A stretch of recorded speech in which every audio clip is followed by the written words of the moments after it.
Administrative law, LLB first year, semester second. 12 mark question, broad answer question, basic constitutional principles of administrative law. Basic constitutional principles of administrative law. Administrative law is the branch of law that governs the powers, functions, and control of administrative authorities. In India, administrative law is deeply rooted in the Constitution. The Constitution lays down fundamental principles that regulate administrative actions and prevent misuse of power. 1. Rule of law. The rule of law is the foundation of administrative law, meaning, no person is above the law. Government must act according to law. Arbitrary power is not allowed. Elements. Supremacy of law. No arbitrary action by the government. Equality before law. Article 14 guarantees equality before law. Predominance of legal spirit. Courts protect citizens' rights. Significance. Administrative authorities must act within the limits prescribed by law.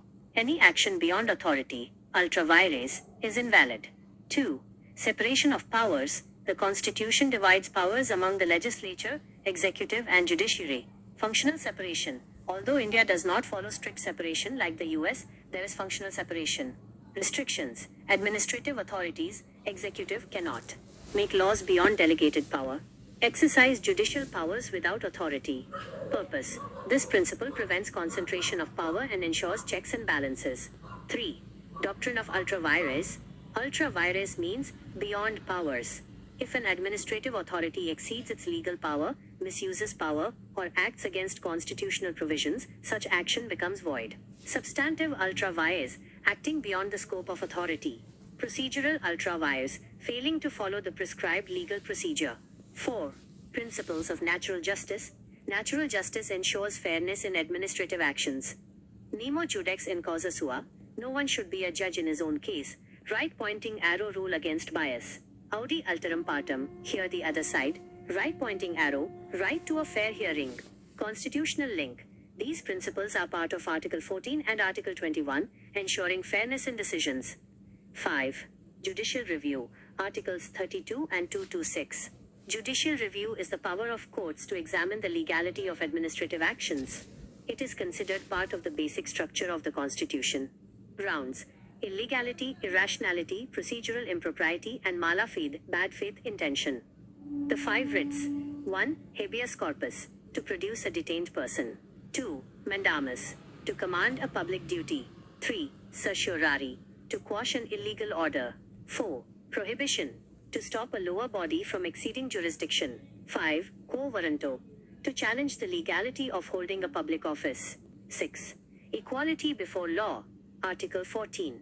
Administrative authorities must not discriminate arbitrarily or treat equals unequally. The Supreme Court has held that arbitrariness is the antithesis of Article 14. 7. Protection of life and personal liberty. Article 21. No person shall be deprived of his life or personal liberty, except according to procedure established by law. Administrative action must be fair, just, and reasonable. 8. Delegated legislation. The legislature may delegate power to the executive to make rules and regulations. Limitation. Essential legislative functions cannot be delegated. Control. Delegated legislation is always subject to judicial review. Conclusion. Administrative law in India is controlled and guided by constitutional principles such as rule of law, separation of powers, natural justice, judicial review, and fundamental rights. These principles ensure that administrative authorities act fairly, legally, and within constitutional limits, maintaining the supremacy of the Constitution. प्रशासकीय कायद्याची मूलभूत घटनात्मक तत्वे. Basic constitutional principles of administrative law. प्रशासकीय कायदा ही कायद्याची ती शाखा आहे जी प्रशासकीय प्राधिकाऱ्यांचे अधिकार, कार्ये आणि त्यांच्यावरील नियंत्रणाचे नियमन करते. भारतात प्रशासकीय कायदा हा राज्यघटनेत खोलवर रुजलेला आहे. राज्यघटना अशी मूलभूत तत्वे मांडते जी प्रशासकीय कृतींचे नियमन करतात आणि अधिकारांचा गैरवापर रोखतात. प्रशासकीय कायद्याची मुख्य घटनात्मक तत्वे खालीलप्रमाणे आहेत. कायद्याचे राज्य. Rule of law. कायद्याचे राज्य कायद्याचा पाया आहे. अर्थ. कोणतीही व्यक्ती कायद्यापेक्षा मोठी नाही. सरकारने कायद्यानुसारच काम केले पाहिजे. मनमानी अधिकारांना आर्बिट्ररी पॉवर परवानगी नाही. घटक. कायद्याची सर्वोच्चता. सरकारकडून कोणतीही मनमानी कारवाई नाही. कायद्यासमोर समानता. कलम 14.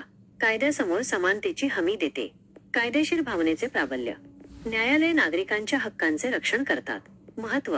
प्रशासकीय प्राधिकाऱ्यांनी कायद्याने विहित केलेल्या मर्यादेतच काम केले पाहिजे. अधिकाराबाहेरील कोणतीही कृती अल्ट्रा व्हायरस अवैध ठरते. 2. अधिकारांचे पृथक्करण. Separation of powers. राज्यघटना अधिकारांची विभागणी 3 विभागांत करते. 1. कायदेमंडळ लेजिस्लेचर. 2. कार्यकारी मंडळ एक्झिक्युटिव्ह. 3. न्यायमंडळ ज्युडिशरी. जरी भारत पूर्णपणे कडक पृथक्करण पाळत नसला तरी येथे कार्यात्मक पृथक्करण आहे. मर्यादा. प्रशासकीय अधिकारी कार्यकारी मंडळ खालील गोष्टी करू शकत नाहीत. सोपवलेल्या अधिकारांच्या पलीकडे जाऊन कायदे करणे. अधिकाराशिवाय न्यायिक अधिकारांचा वापर करणे. हे तत्व सत्तेचे केंद्रीकरण रोखते आणि नियंत्रण व संतुलन चेक्स अँड बॅलन्सेस सुनिश्चित करते. 3. अल्ट्रा व्हायरसचे तत्व. Doctrine of ultra virus. Ultra virus म्हणजे अधिकाराबाहेर. जर एखाद्या प्रशासकीय प्राधिकाऱ्याने आपल्या कायदेशीर अधिकारांचे उल्लंघन केले, अधिकाराचा गैरवापर केला किंवा घटनात्मक तरतुदींच्या विरुद्ध कृती केली तर अशी कृती शून्य व्हॉइड ठरते. त्याचे 2 प्रकार आहेत. तात्विक सबस्टॅन्टिव्ह अल्ट्रा व्हायरस अधिकाराच्या कक्षेबाहेर काम करणे. प्रक्रियात्मक प्रोसिज्युरल अल्ट्रा व्हायरस विहित प्रक्रियेचे पालन न करणे. 4. नैसर्गिक न्यायाची तत्त्वे. Principles of natural justice. नैसर्गिक न्याय प्रशासकीय कृतींमध्ये निष्पक्षता सुनिश्चित करतो. नेमो जुडेक्स इन कॉसा सुआ. कोणीही स्वतःच्या खटल्यात न्यायाधीश नसावे. पक्षपाताविरुद्ध नियम. Audi alteram partum. दुसऱ्या बाजूचेही ऐकले पाहिजे. न्याय्य सुनावणीचा अधिकार. ही तत्त्वे कलम 14 आणि कलम 21 चा भाग आहेत. 5. न्यायिक पुनरावलोकन. ज्युडिशियल रिव्ह्यू कलम 32 आणि 226. प्रशासकीय कृतींच्या वैधतेची तपासणी करण्याचा अधिकार न्यायालयांना आहे. हे राज्यघटनेच्या मूलभूत संरचनेचा बेसिक स्ट्रक्चर भाग आहे. आधार. बेकायदेशीरता, अतार्किकपणा, प्रक्रियेतील त्रुटी किंवा चुकीचा हेतू. रिट्स. सर्वोच्च न्यायालय कलम 32 आणि उच्च न्यायालय कलम 226 खालील आदेश देऊ शकतात. बंदी, प्रत्यक्षीकरण. Habeas corpus. परमादेश. मॅन्डामस. उत्प्रेषण, सर्शोरारी.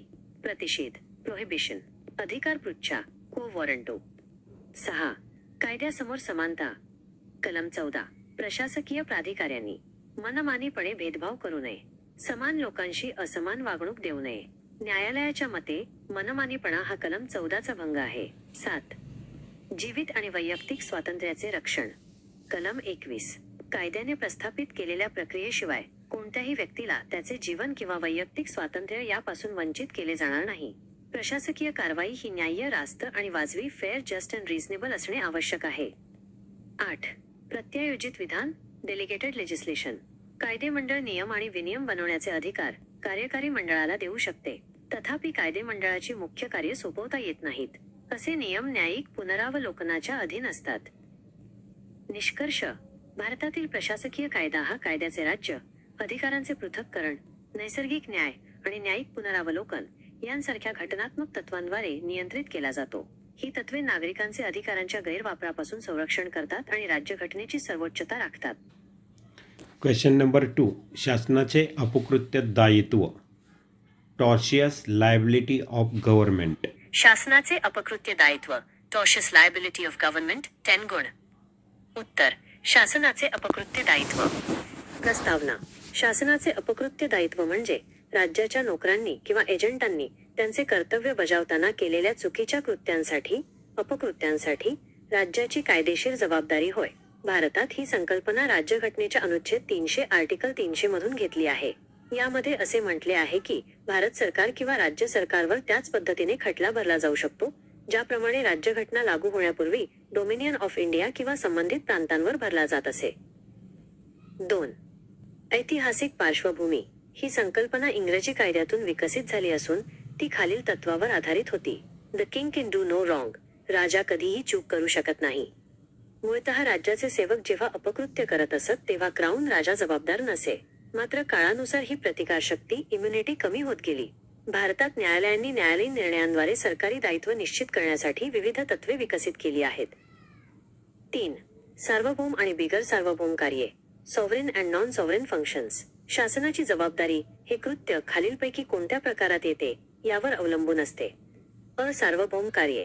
सॉव्हरेन फंक्शन्स ही अशी कार्ये आहेत जी राज्य आपल्या सार्वभौम क्षमतेत पार पाडते, जसे की देशाचे संरक्षण, कायदा आणि सुव्यवस्था राखणे, न्यायदान प्रशासन, वैधानिक कायदे मंडळाची कार्ये. नियम. सार्वभौम कार्य करताना केलेल्या अपकृत्यांसाठी शासन जबाबदार नसते. खटला. कस्तुरी लालवी उत्तर प्रदेश राज्य 1965 सर्वोच्च न्यायालयाने निकाल दिला की पोलीस अधिकाऱ्यांच्या निष्काळजीपणाबद्दल सोने जप्त करणे राज्य जबाबदार नाही, कारण हे कृत्य सार्वभौम अधिकारांचा वापर करताना केले गेले होते. ब. बिगर सार्वभौम कार्ये, नॉन सॉव्हरन फंक्शन्स, ही राज्याद्वारे चालवली जाणारी व्यावसायिक किंवा कल्याणकारी कामे आहेत, जसे की रेल्वे चालवणे, रुग्णालये, सार्वजनिक वाहतूक, सार्वजनिक बांधकाम PWD. नियम. बिगर सार्वभौम कार्य करताना केलेल्या अपकृत्यांसाठी शासन जबाबदार असते. खटला. राजस्थान राज्य विद्यावती 1962, जेव्हा सरकारी वाहनामुळे जे बिगर सार्वभौम कामासाठी वापरले जात होते निष्काळजीपणामुळे अपघात झाला, तेव्हा राज्याला जबाबदार धरण्यात आले. 4. घटनात्मक उपाय, कॉन्स्टिट्यूशनल रेमेडीज. राज्यघटनेनुसार मूलभूत हक्कांच्या उल्लंघनासाठी नागरिक नुकसान भरपाईची मागणी करू शकतात. अनुच्छेद 32 सर्वोच्च न्यायालय, अनुच्छेद 226 उच्च न्यायालय. खटला. लीलावती बेहरावे ओरिसा राज्य 1993 कोठडीतील मृत्यूच्या कस्टोडियल डेथ प्रकरणात सर्वोच्च न्यायालयाने नुकसान भरपाई मंजूर केली आणि मूलभूत हक्कांच्या उल्लंघनाच्या प्रकरणांमध्ये राज्याची जबाबदारी अधिक व्यापक केली. 5. वर्तमान स्थिती. सार्वभौम आणि बिगर सार्वभौम कार्यांमधील फरक सध्या कालबाह्य मानला जात आहे. आधुनिक कल्याणकारी राज्ये अनेक कार्ये पार पाडतात आणि न्यायालय आता सरकारी निष्काळजीपणाच्या बळींना नुकसान भरपाई देण्याच्या बाजूने कल दाखवत आहेत. न्यायव्यवस्थेने राज्याची उत्तरदायित्व, अकाउंटेबिलिटी वाढवण्याच्या दिशेने पावले उचलली आहेत. 6. निष्कर्ष. शासनाचे अपकृत्य दायित्व हे सार्वजनिक अधिकाऱ्यांच्या चुकीच्या कृत्यांपासून नागरिकांचे संरक्षण करते आणि जबाबदारी सुनिश्चित करते. जरी काही मर्यादित प्रकरणांमध्ये सार्वभौम प्रतिकारशक्ती अद्याप अस्तित्वात असली तरी भारतीय न्यायालयांनी विशेषतः मूलभूत हक्कांच्या उल्लंघनाच्या बाबतीत राज्याचे दायित्व उत्तरोत्तर वाढवले आहे. Q2. Note on tortious liability of government, 10 mark. Hence, tortious liability of government. 1. Introduction. Tortious liability of government means the legal responsibility of the state for wrongful acts, torts, committed by its servants or agents while performing their duties. In India, this concept is derived from Article 300 of the Constitution, which states that the government of India or a state can sue or be sued in the same manner as the Dominion of India or the corresponding provinces before the Constitution. 2. Historical background. The concept originated from English law based on the principle, the king can do no wrong. Originally, the crown was not liable for torts committed by its servants. However, over time, this immunity was reduced. In India, courts have developed principles through judicial decisions to determine government liability. 3. Sovereign and non-sovereign functions. The liability of the government depends on whether the act was done in A. Sovereign functions. These are functions which are performed by the state in its sovereign capacity, such as defense of the country, maintenance of law and order, administration of justice, legislative functions. Rule. The government is not liable for torts committed during sovereign functions. Case. Kasturi Lal vs. State of UP, 1965. The Supreme Court held that the state was not liable for the negligence of police officers seizing gold, as the act was done in exercise of sovereign powers. B. Non-sovereign functions. These are commercial or welfare activities carried out by the state, such as running railways, hospitals, public transport, public works. Rule. The government is liable for torts committed during non-sovereign functions. Case. State of Rajasthan vs. Vidyavati, 1962. The state was held liable when a government vehicle, used for a non-sovereign purpose, caused an accident due to negligent driving. 4. Constitutional remedies.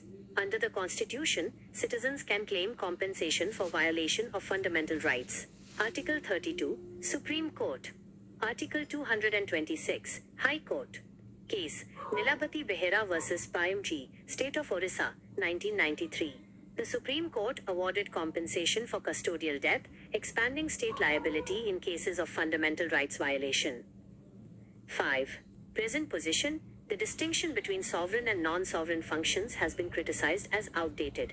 Modern welfare states perform numerous functions, and courts increasingly favor compensation for victims of government negligence. The judiciary has moved towards greater accountability of the state. 6. Conclusion. Tortious liability of government ensures accountability and protects citizens from wrongful acts of public authorities. Although sovereign immunity still exists in limited cases, Indian courts have progressively expanded state liability, especially in cases involving fundamental rights violations.